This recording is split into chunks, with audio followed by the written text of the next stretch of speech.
Hello everyone, Namaskar, Jai Jagannath. Welcome to your UGC NET Commerce Preparation channel, Sarath Education. I am Dr. Sarath Kumar Samantray, and through this channel, we will understand the important concept of UGC NET Commerce and the previous year questions, exam-related topics in very simple and clear ways. This is our sixth video of the special series that's based on the previous year questions of UGC NET Commerce from 2006 to 2026. Okay, then in last video we covered the paper previous year paper 2008 June up to 25 question, up to 25 question, and in this video we will start from the question number 26. If we all you need to read the questions, you will be follow the last videos. Then the next question is the function of staff in an organization is take advice from the line, advise to the line, hold authority and responsibility, fix responsibility for the performance of a task in a definite manner upon certain individuals. And the question and the answer is here. In this question there is two members like line manager, and one is other is staff manager. Okay, other is staff manager. Then these are the two members, two type of managers in our organization. Line managers have authority, responsibility, and structural line of their in their organization, and the staffs are only appointed to advise to the line manager. Okay, to the line manager. So the functions of staff means staff functions, they have expertise. Staff have expertise and skills, knowledge, experience. They only these provides these expertise and support to the line managers. Then they do not have a direct authority over operations. They only direct authority of is the towards the only line managers. Their role is advisory, not command based.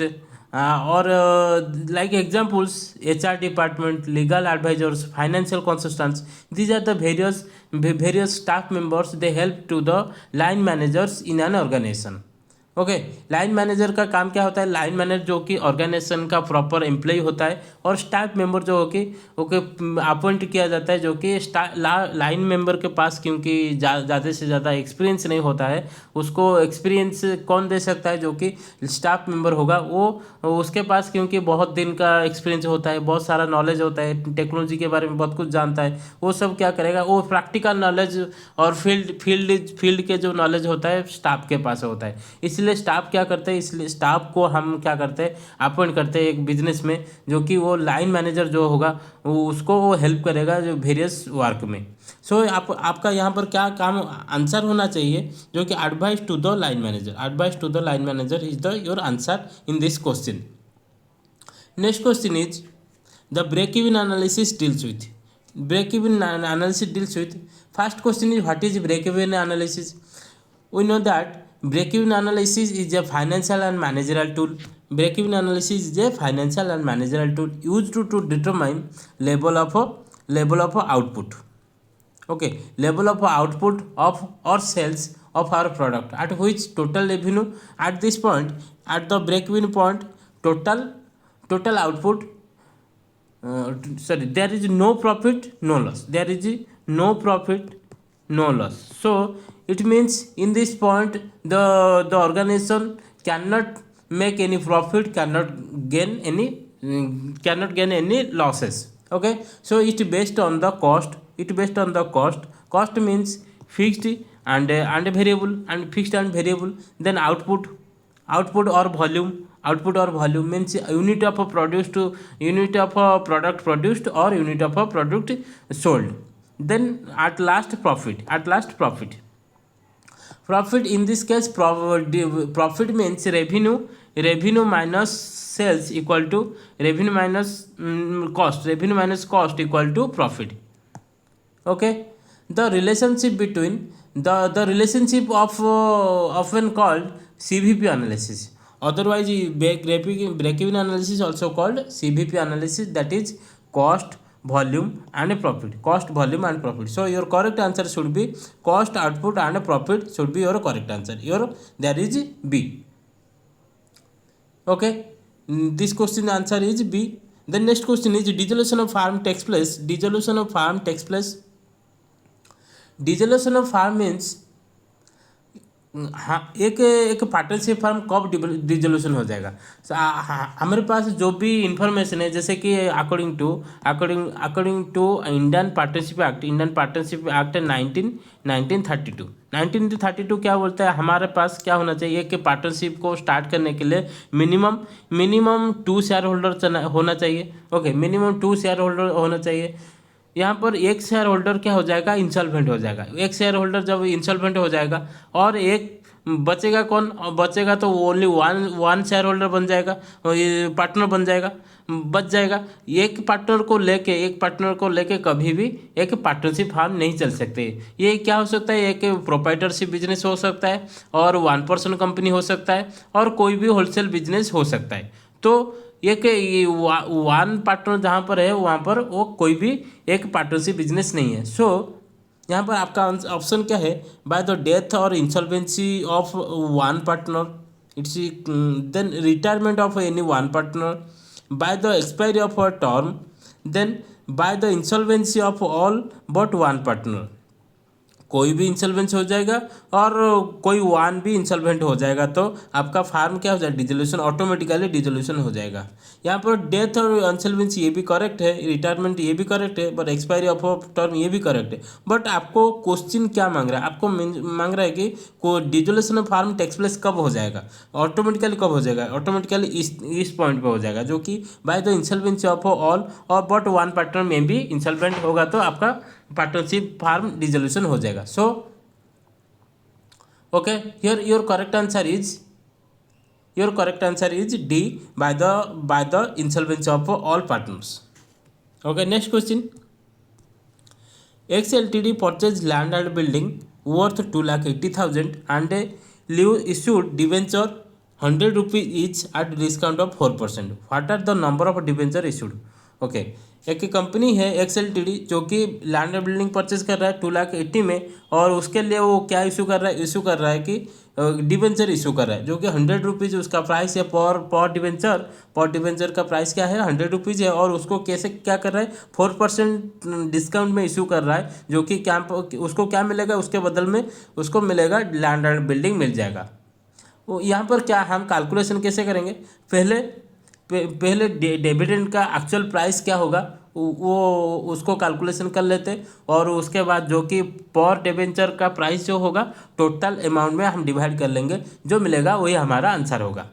तो देखिए यहाँ पर debenture का actual price कितना है, 100 है, but हम issue कर रहे हैं कितने, 4% में इशू कर रहे, 4% लेस में इशू कर रहे, डिस्काउंट दे रहे, तो 4 माइनस हो जाएगा। 100 का 4% कितना है, 4 है, तो यहाँ पर 4 माइनस होगा तो आपका रियल प्राइस ऑफ डिवेंचर क्या हो जाएगा, वो हो जाएगा 96 रुपीज़ हो जाएगा। तो हम यहाँ अभी क्या करेंगे, जो कि टोटल लैंड एंड बिल्डिंग का वर्थ है, जो कि 2,80,000, उससे 96 हम डिवाइड कर लेंगे तो हमारा आंसर आएगा। मैं उसको पहले से कैलकुलेट कर दिया था, उसका आंसर आएगा आपको मिलेगा 2916.67। ये ऐसा ही आपका आंसर आएगा। देखिए 2900 किससे मिलता जुलता है, जो कि 2916, तो ये सबसे नियरेस्ट है, 30,000 का नियरेस्ट है। सो आपका आंसर क्या हो जाएगा, 30,000 हो जाएगा। Okay, this point 30,000 indicate standard और matchable point to your question. The next question is a partnership question. There is three partners X, Y, Z are partners in the ratio of 1:2, 1:2, 1/5, 3/10. The ratios X, Y, Z, X का कितना है, 1/2 है, Y का कितना है, Y का 1/5 है, Z का कितना है, 3/10 है। ओके, 3/10 है, इसको कैलकुलेट करेंगे। देखिए यहाँ पर क्या हो रहा है, what will be the new ratio of the remaining partner if x retired कर रहा है, तो रिमेनिंग ये दोनों का कितना होना चाहिए, 1:5:3/10 होना चाहिए, 3/10 होना चाहिए, क्योंकि अदर कुछ भी यहाँ पर मेंशन नहीं है, कोई भी एडजस्टमेंट का हो कि या आपका कोई भी पार्टनरशिप का फार्म का कोई डीड हो, यहाँ पर कुछ भी मेंशन नहीं है, इसलिए हम ये सब कुछ भी माइंड में नहीं लेंगे। ओके, तो कैलकुलेट कर लेते हैं, क्योंकि यहाँ पर हमको पता चलना चाहिए कितने अमाउंट जो उसका शेयर जा रहा है और किसके पास कितना शेयर रह रहा है, वो हमारा आंसर बन जाएगा। तो यहाँ पर जो इन तीन रेशियो का जो डिनोमिनेटर है, यहाँ पर 2 है, 5 है, 10 है, सबका एलसीएम लेंगे तो क्या मिलेगा हमको, 2, 5 और 10 का एलसीएम लेंगे तो हमको मिलेगा 10 मिलेगा। ओके, 10 मिलेगा, तो सबको 10 कर देंगे, तो यहाँ पर 10 करने से क्या होगा, यहाँ पर 5 मल्टीप्लाई करना पड़ेगा, 5/10 हो जाएगा, और यहाँ पर क्या हो जाएगा, 5 × 2 होने से 10 हो जाएगा, मतलब 2/10 हो जाएगा, और यहाँ पर ऑलरेडी 10 है तो यहाँ पर मल्टीप्लाई करने का कोई ज़रूरत नहीं है, 3/10 हो गया। और यहाँ पर आपको रेशियो क्या मिल गया, एक्स वाई जेड का रेशियो मिला 2:3 आपको मिल गया। तो आपका आंसर यहाँ पर क्या होना चाहिए, यहाँ पर 5 जो है वो रिटायर्ड कर जाएगा, तो इसका कोई वैल्यू नहीं है हमारे पास, अभी वैल्यू क्या है, कोई y/z = 2:3 है। आपका आंसर में है क्या, आपका आंसर में 2:1 है, 5:1 है, 4:1 है, 3:1 है, तो आपका आंसर यहाँ से कोई भी नहीं है, तो ये जो भी ऑप्शन है वो गलत है। आपका आंसर होना चाहिए 2:3 होना चाहिए, 2:3 होना चाहिए, आपका आंसर 2:3 होना चाहिए। तो ओके, ये हो गया आपका 30 नंबर क्वेश्चन। नेक्स्ट क्वेश्चन देखो, एक मैथ्स क्वेश्चन है, जो कि mega marketing, skimming pricing, promotion mix, customer dissonance. Next list 2 में advertising, post purchase behaviour, high price, Philip Kotler. Okay, आपका यहाँ पर आंसर क्या होगा, देखिए यहाँ पर आंसर होगा जो कि फिलिप कोटलर, पहले उसको मैच कर लेते हैं। फिलिप कोटलर क्या इंट्रोड्यूस किए थे, जो कि मेगा मार्केटिंग है, ये फिलिप कोटलर ने इंट्रोड्यूस किए थे। Mega marketing is the concept in that the introduced by the Philip Kotler. It extend traditional marketing by the including political power and public relation. In this mega marketing, he include political power and public relation. Then skimming pricing. Skimming price means when a company, when a organization introduce his price in the market at the first, he introduce with the initial a high pricing, charging high prices to maximizing their profit from the early adopters. तो ये आपका answer क्या होना चाहिए, skimming price based on the high price, based on the high price. So आपका answer हो जाएगा सी हो जाएगा। ओके, बी का सी हो जाएगा। नेक्स्ट देखो, promotion mix means advertising, post purchase behaviour. Promotion में आपको क्या मिलेगा, प्रमोशन इंक्लूड्स क्या होता है, एडवर्टाइजिंग होता है, सेल्स प्रमोशन होता है, पर्सनल सेलिंग होता है, पब्लिसिटी होता है, और advertising is a key component of a promotion mix. So यहाँ पर आपका आंसर सी का क्या होना चाहिए, ए होना चाहिए। तो बाकी क्या रहा, customer dissonance, post purchase behaviour. Okay, customer को आपका सर्विस कब दोगे, जब वो आपका प्रोडक्ट परचेज करके लेगा, वो यूज करेगा, यूज करने के बाद उसको जो प्रॉब्लम आएगा वहाँ पर आप क्या करोगे, कस्टमर सर्विस आप उनको प्रोवाइड करोगे। तो आपका आंसर क्या होना चाहिए, कस्टमर डिजोनेंस हो जाएगा, पोस्ट परचेज बिहेवियर। तो आपका करेक्ट आंसर क्या हो रहा है, यहाँ पर हो रहा है, पहले हो गया ए का 4 होगा, और बी का 3 होगा, सी का क्या होगा, सी का 1 होगा, और डी का क्या होना चाहिए, डी का 2 होगा। तो 4-3-1-2 कहाँ पर है, ये हो गया आपका आंसर। ओके, नेक्स्ट क्वेश्चन देखिए। Next question is also a matching question.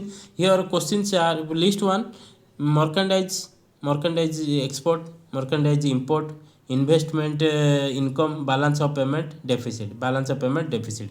Then list two में क्या है, purchase of foreign goods, purchase of foreign goods, sale of goods abroad largely caused by the excess of imports over exports in merchandise, dividend, interest etcetera received from the abroad.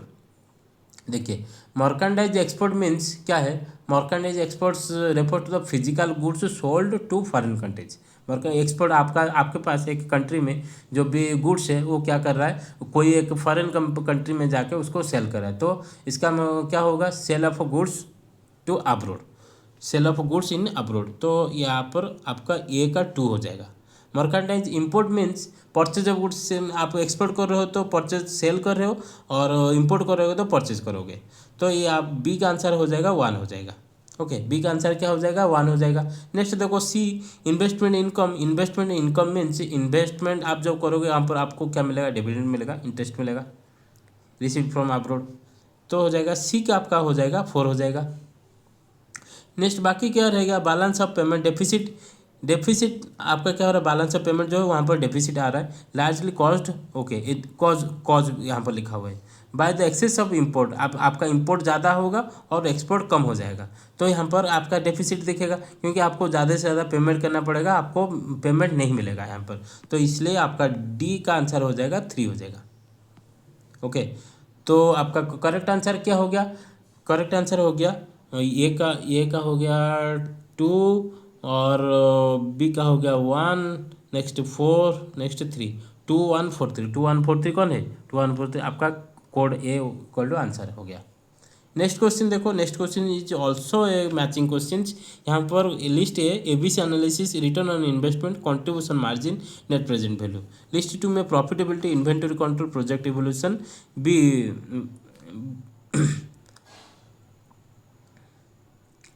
Break even analysis. Okay, break even analysis, ABC analysis means ABC is the technique used in inventory, used in inventory, तो आपका answer क्या होना चाहिए, inventory control होना चाहिए। Return on investment means investment profitability, project evolution, break even analysis. Return on investment से आपको profitability मिलना चाहिए, क्या मिलना चाहिए, प्रॉफिटेबिलिटी मिलना चाहिए। ओके, यहाँ पर क्या होगा, 1 हो जाएगा, ये नहीं है। ओके, बी का 1 हो जाएगा। सी का क्या होगा, सी का होना चाहिए कंट्रीब्यूशन मार्जिन। आप कंट्रीब्यूशन कर रहे हो, कंट्रीब्यूशन मार्जिन मतलब उसका फॉर्मूला क्या है, sales minus variable cost equal to contribution. So यहाँ पर क्या होगा, contribution means break even analysis, break even contribution margin means break even analysis, तो net present value equal to project okay. Net present value is the method of capital budgeting. Capital budgeting में हम क्या करते हैं, जो एक project में, कोई भी एक प्रोजेक्ट में हम इन्वेस्टमेंट करेंगे, वहाँ पर प्रोजेक्ट को एनालिसिस करते हैं। एनालिसिस करने के लिए वेरियस मेथड्स होता है, ये net present value one of method of capital budgeting. So project evolution कैसे करते हैं, नेट प्रेजेंट वैल्यू से हम करते हैं। ओके, ये आपका आंसर हो गया। तो आपका करेक्ट आंसर क्या होना चाहिए, एबीसी एनालिसिस का क्या होगा, 2 होगा। रिटर्न ऑन इन्वेस्टमेंट का होगा 1 होगा। नेक्स्ट कंट्रीब्यूशन मार्जिन का 4 होगा, और नेट प्रेजेंट वैल्यू का क्या होगा, प्रोजेक्ट एवोल्यूशन हो जाएगा, मतलब 3 हो जाएगा। 2143 कहाँ पर है, 2143 बी में है। ओके, मिल गया आपका आंसर। नेक्स्ट देखो मैचिंग क्वेश्चन और भी है। List 1 going concern concept, consistency, cost principle, materiality. Question from the your accounting subject. List 2 the same accounting method use to by firm from one period to another. ये कहाँ पर होता है, consistency में होता है। ये कहाँ पर होता है, कंसिस्टेंसी में होता है। ओके, तो आपका पहला क्वेश्चन का आंसर मिल गया। Consistency means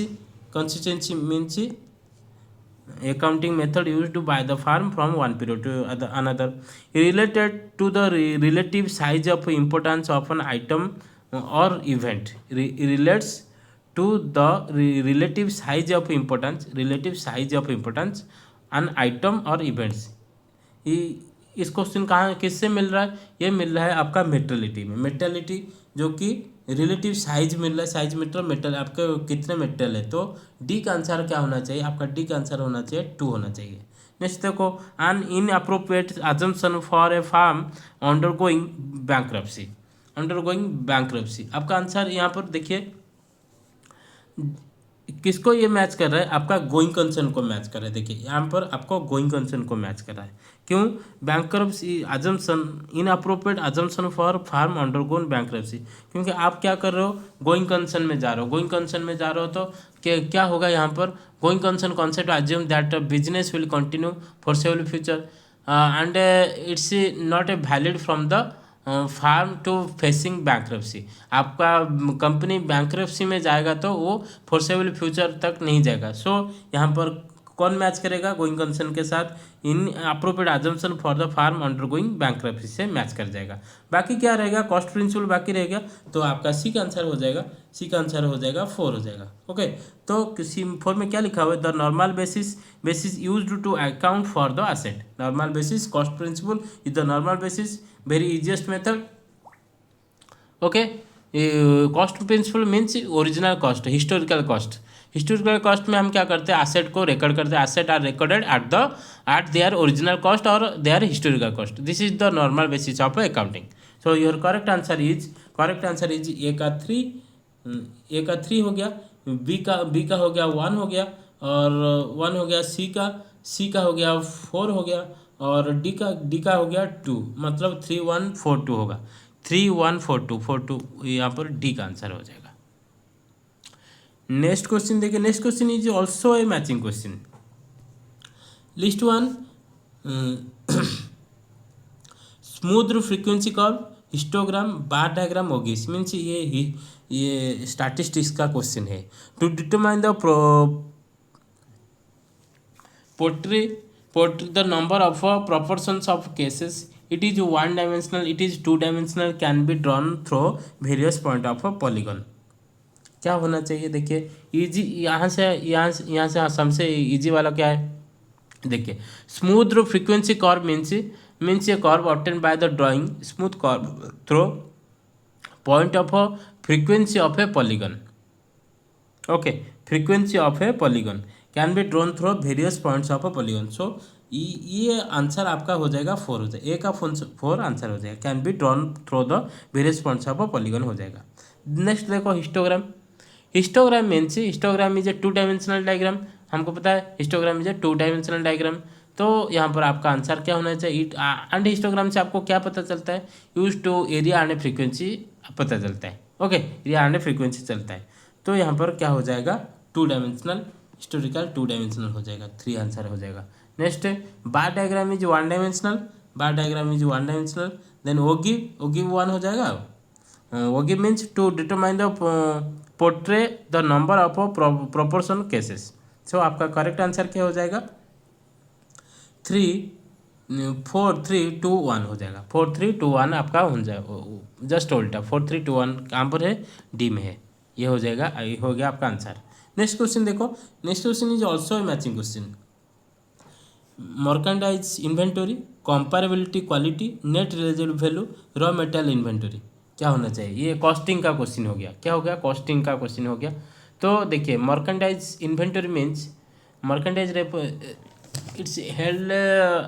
it's a goods held by retailer और wholesaler for resale. Merchandise inventory means जो कि एक सेलर है, एक बिजनेसमैन है, उसके पास कोई भी स्टॉक पड़ा हुआ है, जो कि इन्वेंटरी पड़ा हुआ है, वो क्या करेगा, उसको सेल करेगा। मर्केंडाइज ओनली वो सेल के लिए उसको रखा है। Hence it's match with inventory of raw materials और होलसेलर्स।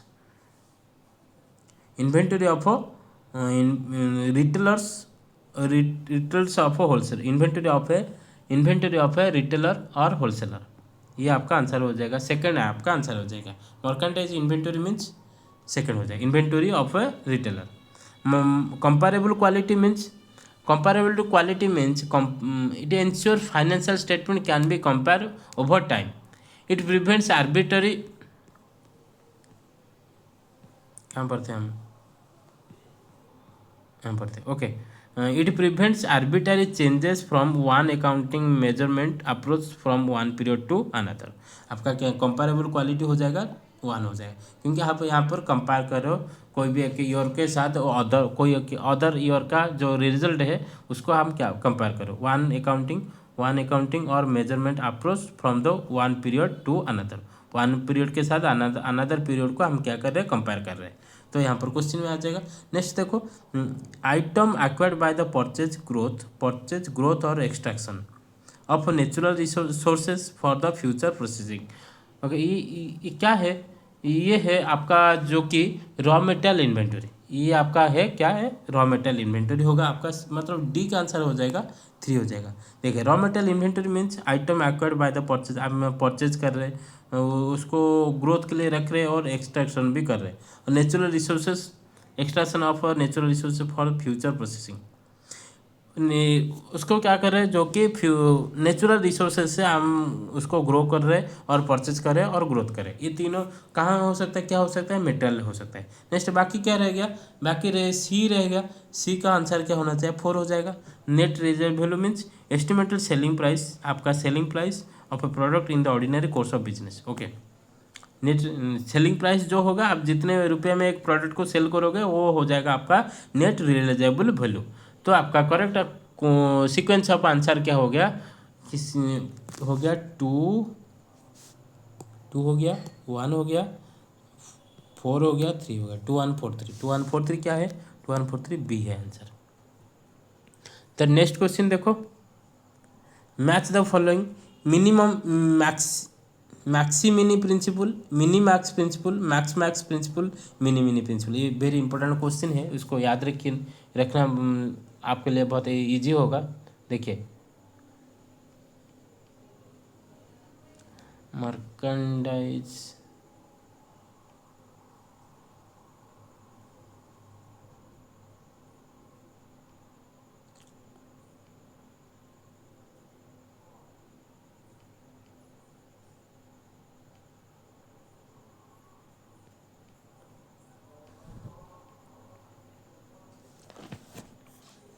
देखिए मैक्स मिनी प्रिंसिपल में क्या होगा, take minimum payoff each action and which ever is minimum best actions.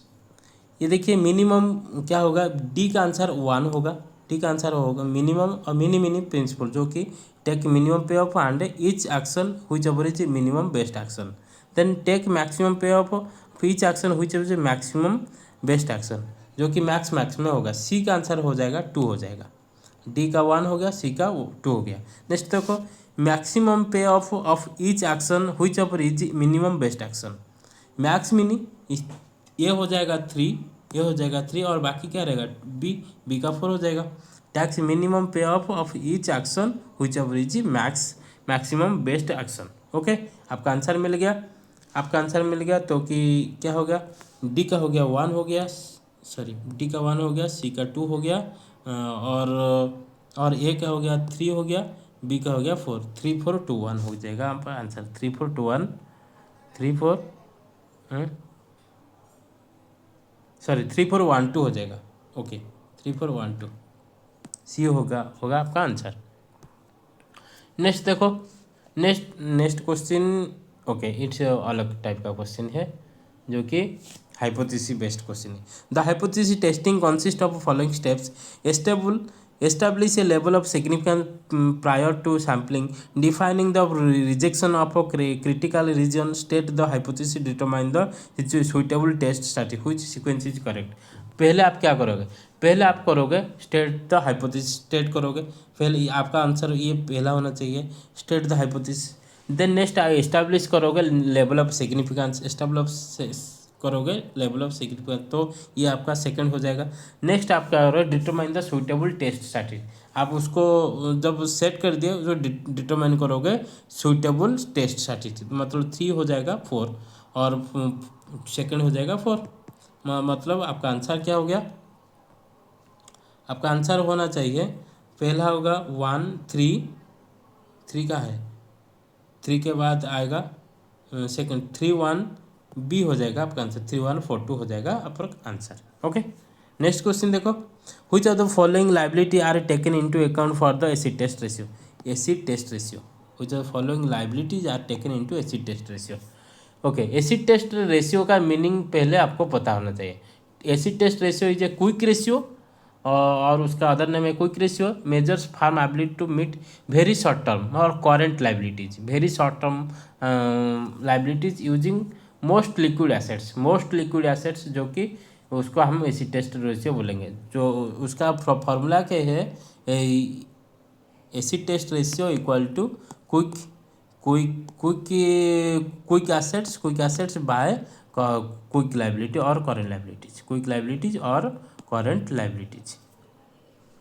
Next यहाँ पर क्या होना चाहिए, आपका आंसर क्या होना चाहिए, जो कि ट्रेड क्रेडिट तो कंसिडर किया जाएगा और बैंक ओवरड्राफ्ट किया जाएगा, बिल्स पेबल भी किया जाएगा, आउटस्टैंडिंग एक्सपेंसिव भी आपका कंसिडर किया जाएगा। और redeemable debenture is not consider in the account of acid test ratio, it's not a current liability, it's included in the long term liabilities only. Okay, so your correct answer is 1 2 3 4 1 2 3 4, your correct answer is B। हो गया। Next question देखो, there is a statement, two statements are there. Employ development हो रहा है, is more future oriented and more concern with education than employee training। Apprenticeship program is one which is widely used of the job training।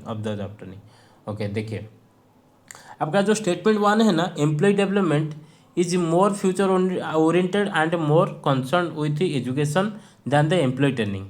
Future oriented more concern with education, so it's correct होगा, ये correct होगा क्योंकि देखिए यहाँ पर long term growth आपको मिलेगा, आपको फ्यूचर रिस्पॉन्सिबिलिटी मिल रहा है। अब आपका जो एम्प्लॉय उसका एजुकेशन के ऊपर फोकस कर रहा है, उसका ओवरऑल एम्प्लॉय का ओवरऑल डेवलपमेंट भी आपको यहाँ पर देखने को मिल रहा है। सो यार यहाँ पर क्या मिलेगा, ये training is short term just specific और स्किल ओरिएंटेड होना चाहिए। सो आपका क्या स्टेटमेंट वन करेक्ट हो जाएगा। नेक्स्ट स्टेटमेंट टू आपको क्या बोल रहा है, apprenticeship program is widely use to of the job training, नहीं, इट्स इनकरेक्ट हो जाएगा, ये इनकरेक्ट हो जाएगा क्योंकि it involves in learning by doing. Apprenticeship means आप कंपनी में जाओगे और प्रोडक्शन सेंटर में जाओगे, सेल सेंटर में जाओगे, वहाँ पर डायरेक्ट एज ए वर्कर काम करोगे। वहाँ पर एज ए वर्कर काम करने से आपको अप्रेंटिसशिप ट्रेनिंग करते वो वहाँ पर क्या होता है, वर्किंग अंडर स्किल्ड सुपरवाइजर के अंडर आपको वर्क करना पड़ेगा। Common trader like a carpentry machines या the machineries is the example of apprenticeship। So apprenticeship training is not correct, your correct answer is only statement one. तो आपका answer हो जाएगा 1 is correct, 2 is incorrect, C हो जाएगा आपका answer.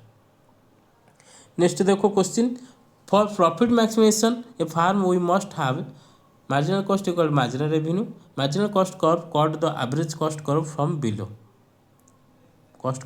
Below. Okay, देखिए यहाँ पर आपका marginal cost equal marginal revenue होने से आपका क्या हो जाएगा, प्रॉफिट मैक्सिमाइजेशन हो सकता है, तो ये करेक्ट हो गया।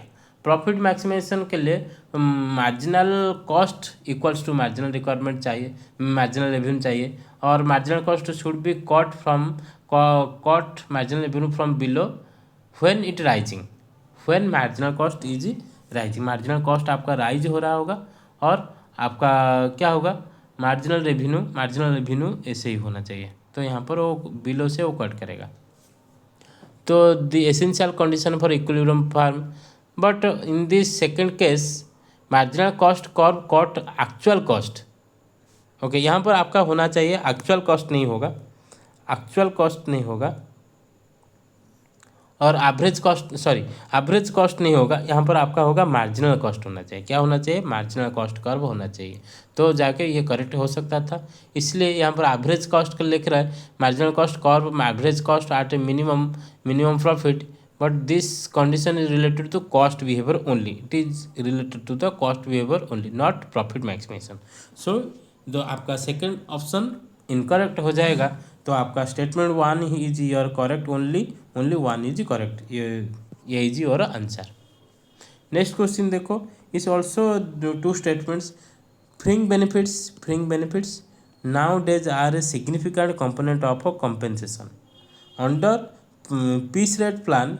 Piece rate employees are paid at a stipulated rate for hour of work done by the employee. देखो यहाँ पर कौन करेक्ट होगा, यहाँ पर देखिए जो कि फ्रिंग बेनिफिट क्या होता है, आपका मेडिकल फैसिलिटी हो गया, प्रोविडेंट फंड हो गया, ग्रेचुइटी हो गया, बोनस हो गया, इंश्योरेंस हो गया, और various other benefits are also included in the fringe benefits, नहीं कि। And in modern HRM, these form of a major part of a total compensation beyond basic. It's included in the basic salary. They help employees motivate and react, retention. Help to motivate and retention. So you're correct. ये जो फ्रिंग benefit वाला point है ये correct हो जाएगा ना, वो significant component of compensation. सो क्योंकि ये किस में ऐड होता है, आपका जो बेसिक सैलरी होता है वहाँ पर वो ऐड हो गया आता है। बट स्टेटमेंट 2 देखिए, under piece rate plan employees are paid at stipulated rate for hour for ton. ये इनकरेक्ट हो जाएगा, ये इनकरेक्ट हो जाएगा because piece rate system means payment based on the number of units produced, not time. It's not based on the not time. So यहाँ पर time का mention है, इसलिए ये करेक्ट नहीं होगा, क्योंकि आप जितने नंबर ऑफ यूनिट्स प्रोड्यूस करोगे आपको उसी हिसाब से पेमेंट मिल जाएगा। तो पेमेंट यहाँ पर क्या, rate per unit into number of units produced, ये आपका आंसर होगा। तो आपका आंसर ये क्या हो जाएगा, only statement 1 is correct, 1 is correct, 2 is 1 is correct, 2 is incorrect, आपका डी हो गया आपका answer. Okay, next question, next is also a statement question, that is the objective of finance function is wealth maximisation, objective of finance function is profit maximisation, objective of finance function is wealth maximisation, objective of finance function is profit maximisation. यहाँ पर देखिए जो पहला statement है, first statement है, finance function is wealth maximisation is, ये correct होगा, क्योंकि वेल्थ मैक्सिमेशन कहाँ क्या क्या कंसिडर करता है, जो कि आपका time well of money consider करता है, रिस्क की कंसिडर करता है, ऑर्थोरिटी को कंसिडर करता है, मार्केट वैल्यू ऑफ शेयर को कंसिडर करता है। सो क्या होगा ना, आपका ओवरऑल सब कुछ कंसिडर किया जाएगा तो आपका वेल्थ मैक्सिमेशन हो सकता है, शेयर होल्डर का वैल्यू मैक्सिमेशन हो सकता है। तो ये जो ऑब्जेक्टिव है, objective finance function is wealth maximisation is correct हो जाएगा। नेक्स्ट तो objective finance function is profit maximisation, ये भी आपका नहीं, ये इनकरेक्ट होगा, क्योंकि profit maximisation is a traditional concept, it ignore क्या होगा, आपका टाइम फैक्टर को इग्नोर करेगा, आपका रिस्क फैक्टर को इग्नोर करेगा, लॉन्ग टर्म सस्टेनेबिलिटी यहाँ पर नहीं मिलेगा। तो objective finance function is not profit maximisation, it's wealth maximisation. So your correct answer is only 1, that is C answer. Next देखो 44 statement 44, dividends can be paid only when there are profits, dividends can be paid when there is losses. यहाँ पर correct answer क्या होना चाहिए आपका, आपका यहाँ पर करेक्ट होना चाहिए, जो कि 1 करेक्ट होना चाहिए, आपका 1 करेक्ट होना चाहिए, 2 गलत होना चाहिए। क्योंकि देखिए आपका जो स्टेटमेंट 1 क्या बोल रहा है, ये ग्रेटर फार्म नहीं, ये डिविडेंड क्या होगा, डिविडेंड कब आप पेमेंट करोगे, डिविडेंड पेमेंट करोगे जब भी आपका प्रॉफिट होगा तभी डिविडेंड पेमेंट करोगे ना। Dividend can be paid when there is losses, ये तो नहीं होगा ना। तो आपका आंसर हो जाएगा only 1 is correct, 1 is correct, तो ये आपका डी हो जाएगा आपका आंसर। देन नेक्स्ट देखो 45 number also a statement based question. देखो यहाँ पर क्या हो जाएगा क्वेश्चन, देखो जो generate a firm degree, the greater a firms degree of operating leverage then more then EBIT will vary with repeat respective fluctuation in sales. देखिए यहाँ पर क्या मिल रहा है आपको, ये जो क्वेश्चन, ये आपका स्टेटमेंट करेक्ट होना चाहिए, क्योंकि high operating level means high operating cost, ये small change in sales lead to large change in EBIT, large change in EBIT. So thus EBIT becomes high sensitive to the sales fluctuation. Hence your correct statement 1 is correct. Then statement 2, the greater firm degree of operating leverage, the less its EBIT. No, it's incorrect होगा। Same question कैसे हो सकता है, This is the opposite to the correct concept, and high operating leverage increase, not decreases, or it may be variability, but so it's not correct. Your correct answer is only one, that is C answer is here. Next is your passage. The Indian insurance industry has come a long way from being free providers of tax planning instruments. Indian insurance industry has come long way from beginning for being providers of tax planning instruments to introducing concept of retirement planning, wealth creation, etc. Customers are strengthening their ties with their industry every passing days.